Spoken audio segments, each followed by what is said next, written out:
మోంతా తుఫాన్ తీరాన్ని తాకింది. కాకినాడకు సమీపంలో తీరాన్ని తాకింది తుఫాన్. తీరాన్ని దాటేందుకు 3 నుంచి 4 గంటల సమయం పట్టే ఛాన్స్ ఉంది. ఈ సమయంలో 90 నుంచి 100 కిలోమీటర్ల వేగంతో ఈదురుగాలులు వీస్తున్నాయి.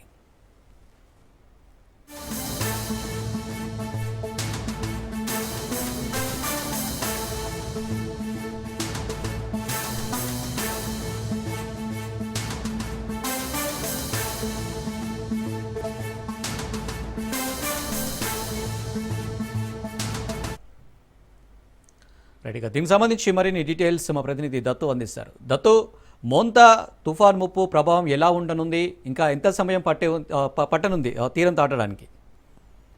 అనిల్, ప్రస్తుతం ఇప్పుడే మన వాతావరణ శాఖ అధికారులు ఇప్పుడే ప్రకటన విడుదల చేశారు. మోంతా తుఫాన్ తీరాన్ని తాకింది కానీ ఇది దాటడానికి ఇంకా 3-4 గంటల సమయం పట్టే అవకాశం ఉందని చెప్తారు.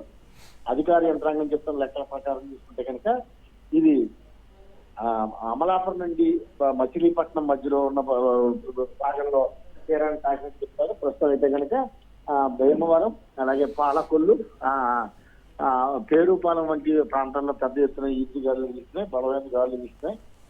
దగ్గర దగ్గర వీటి పవర్ కూడా చాలా అధికంగా ఉందని చెప్తారు. ఇప్పుడు తూర్పుగోదావరి జిల్లా ప్రస్తుతానికి అయితే కనుక తేలికపాటి వర్షం ఉంది. ఒక దగ్గర 60 నుంచి 70 కిలోమీటర్ల వరకు వేగంతో గాలులు వీస్తున్నాయి.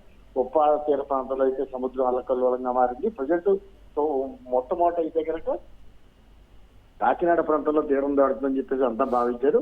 అయితే ప్రస్తుతం అయితే కనుక అది మోంతా తుఫాన్ దిశ మార్చుకుంది. ప్రస్తుతం అయితే కనుక అధికార యంత్రాంగం చెప్తున్న అంచనాల ప్రకారం అమలాపురం అలాగే మచిలీపట్నం మధ్యలో ఇది తీరాన్ని తాకిందని చెప్తారు. తీరం తాకినప్పటి నుంచి తీరం దాటడానికి మరి 3-4 గంటల సమయం పట్టే అవకాశం ఉంది అనేది.